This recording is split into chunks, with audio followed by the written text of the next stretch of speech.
It's the G to the U to the R to the U. Before you all get started to this show, look at this right here. Y'all see this hoodie? They don't want to see you win. Yes, they don't want to see you win. They never want to see me win. But you know what? I want to see y'all win. So if y'all want to get this special hoodie right now that I'm wearing for the show, y'all go check out the link in the description below. Now let's get the show started with the AFC South schedule prediction, right? And we're going to start obviously with the champions because we want to start from the champions first. And we are starting with the Tennessee Titans. So there's a little bit of coaching change with the Titans. Yes, Mike Vrabel is still there, but the Titans are promoting tight end coach. Where have you heard this before? It looked like, y'all remember Mike Vrabel loved to catch, he used to play tight ends on offense, like on special plays in the goal line when he was in his playing careers with the New England Patriots. Like, he caught a couple of touchdowns, right? So he loves the tight end coaches. You saw how he promoted Arthur Smith a couple of seasons ago. Now he's promoting Todd Downing as a new offensive coordinator. He was a former tight end coach. So, hey, I mean, it worked, right? It was a success. So you might as well follow the system. So, of course, there's going to be some bump and bruises, especially with them coming together. We all expect that. But obviously, Todd is an experienced coordinator. He actually called plays from the Oakland Raiders back in the days. I think it was like 2017 during Jack Del Rio's season. And at that time, actually, Derrick was actually a Pro Bowler that season. So obviously, he has experience. So that's obviously a good and is a good to start as far as the Titans goes, man. So with that said, we're going to start with the Titans 2021 schedule prediction. Week number 1, Arizona Cardinals at home. All right. Hey, we know Julio Jones is the new bad boy for the Tennessee Titans, the new toy. You're gonna put Julio Jones, AJ Brown, obviously King Henry and company, and of course you got Fingerhill. You know what I'm saying? Ryan Fingerhill, man, that's my boy, Fingerhill. So expect to the Titans to start out nice in this game and beating the Arizona Cardinals. Arizona defensively, they're kind of light in their ass. You know what I mean? Like the defensive line is kind of, I know they got J.J. Watt or whatnot, but the defensive line, they're light in the ass. The linebackers are light in the ass. They got a bunch of athletes running around, but they're just light in their ass. And I expect the Tennessee Titans to straight, bully ball them to finish the ball game. So expect the Titans to win that game towards the end of the fourth quarter. Week number 2, they travel to the Pacific Northwest and come play the home team against the Seahawks. They're going to lose this game. We know Pete. We know how the Seahawks are. We know Russell Wilson. It's just Russell's better than Finger Roll. You know what I'm saying? He's definitely better than Finger Roll Hill. I'll tell you that, man.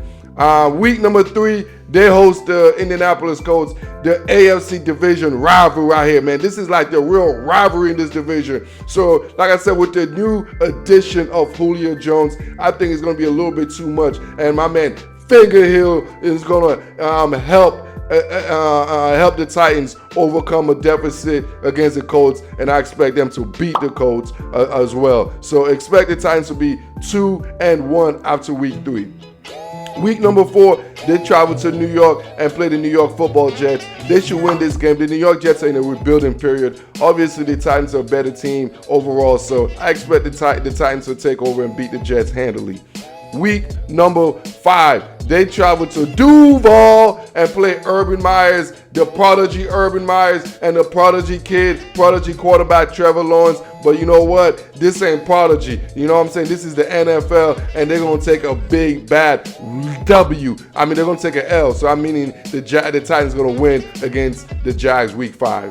Week 6, they host the Buffalo Bills Monday night.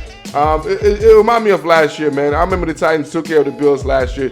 The Titans are built to beat the Bills. Frankly, I don't think the Bills got a very good defensive line, to be honest with you. Yes, they have a good secondary, obviously with Trey White over there and the 2 safeties. But as far as the defensive line, they got to beef it up a little bit. And I think the Titans offensive line going to play bully ball in the Bills, and which will get the Titans to get that W. Week number 7, They host the Chiefs. I think this is going to be a close ball game, man, especially with Julio Jones added into the equation. But I just think at the end of the day, I love my Finger Hill. I like Finger Hill. But at the end of the day, man, Patty Mahomes, man, the homie is going to be, he's going to be a little bit too much. And I don't respect the Titans defense right now. I know they got Jack Rabbit. I know they got, I think they got Bud Dupree. But at the end of the day, man, I don't think those guys are going to move the ladder as far as getting that defense the way it needs to be to take care of the Chiefs offense. Week number 8, they travel to Indianapolis Colts. The Colts gonna get their face back, man. This is, like I said, this is one of my favorite rivalry in all of football. It's a low-key rivalry most people don't talk about, the Colts and the Titans. Obviously, the Colts dominate that part of the rivalry, but you can see it. You seeing it blending. You seeing it coming, man. Those are the two big dogs in that division, and I expect the Colts, like I said, to get the face back, and the Titans to take an L week number 8.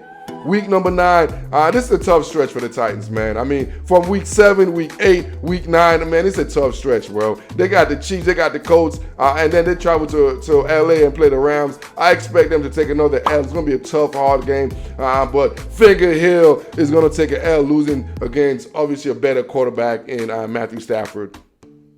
Week number 9, week number 10, they come back home after road stretch. They come back home, they host the New Orleans Saints. At this stage, frankly, I don't even know who the quarterback is going to be, but I'm going with Jameis Winston. I just think he just brings more to the table overall than his counterpart. But even whoever the quarterback is in week number 10, the Titans should be able to run against the New Orleans defense. Because, to tell the truth, the New Orleans defense, man, they're like Bitcoins, man. It's like they flare up one time, they look like one of the best defense, and then all of a sudden it goes out. We don't even know, man. It's just a roller coaster. So I expect the Titans to be more consistent, man. So around this time is when the Titans start getting in their groove, man. So week 10, take a W against the New Orleans Saints. Week number 11, they got their homecoming against the Houston Texans. Tyrod Taylor, David Carley. I don't even know who the hell is in Houston, so I'm not going to waste my time. Mark a W for the Tennessee Titans in week number 11. Week number 12, they travel to the New England Patriots. So with this situation, man, see, I like this because my man Finger Hill, he has played against Bill Belichick before. He beat Bill Belichick. We all remember that miracle game when he was in Miami with the whole Gronk situation. Yeah, with the Hail Mary or whatever. So I know he has, I don't say he has success, but he has experience playing against the New England Patriots. And with him having more weapons like A.J. Brown, and then you got Julio Jones, and you got King Henry and company. So I anticipate the Tennessee Titans to outclass the New England Patriots in this battle right here. Mark a W for the Titans heading into the bye week in week number 13. Week number 14, they host the Jacksonville Jags. Urban Meyers and company, they're not ready yet, man. The roster is not ready for the Titans. The Titans are going to take this dub, man. Especially coming off a bye, they take this dub. Week number 15, they travel to the Pittsburgh Steelers. I never liked this game. I never liked any Tennessee Titans team versus the Steelers. I just never do. Historically, I never. Especially in Pittsburgh. Especially late in the year. We all know the Titans. This is going to be King Henry's time. And we know now they got Julio Jones. But at the end of the day, man, this is Pittsburgh. And defensively, I like Micah Fitzpatrick. I like the Pittsburgh. I like TJ Watt and company. I think my man Finger Hill is not going to have enough time to get the ball to his assets like AJ Brown and Julio Jones, man. Week number 16, the 49ers come home Thursday night. I don't like this for the 49ers. That's a long road stretch for the 49ers. And at the end of the day, this is too bully ball. And it's between, who do I like better? Do I like porn lover Jimmy G, or do I like my man Finger Hill? So at the end of the day, I'm going to go with Finger Hill over porn star Jimmy G. But I do like what Jimmy G like in his hobbies as porn stars and all that. So I like him and all that shit too, So yeah. Week number 17, they host the Miami Dolphins. At this stage, man, I don't know what's going to be with Tua, to be honest with you. I think the Titans are going to be, this is going to be one of them knockdown drag out. It's going to be a knockdown, drag out, but I believe the Dolphins' two corners, man, Xavier Henry, Byron Jones, and the secondary, and the guy that drafted this, like, the Dolphins are built as far as the secondary to go up against offensive assets and receivers like A.J. Brown and Julio Jones. So I like this matchup for the Dolphins. I think they're well coached, and I expect the Dolphins to beat the Tennessee Titans week number 16 at on the road. Week number 18, the scheduling god blessed the Tennessee Titans. They ended up with the Houston Texans. They go to Houston week number 18, so that's a W. We ain't even gonna waste no damn time, man. So with conclusion, that would end the Titans finishing with 11-6, man. I know I always make fun of the Titans. I used to call them 9-7 Titans, man. 9-7 Titans. Last year they went over the hump and got themselves that double-digit victory. So I anticipate them being in the same boat as winning 11 games with the addition of Julio Jones to the roster, man. So when we get back, we're going to talk about the Indianapolis Colts. Yes, my Indianapolis Colts and their new quarterback in Carson Wentz. This is Monday Morning Football with the Guru.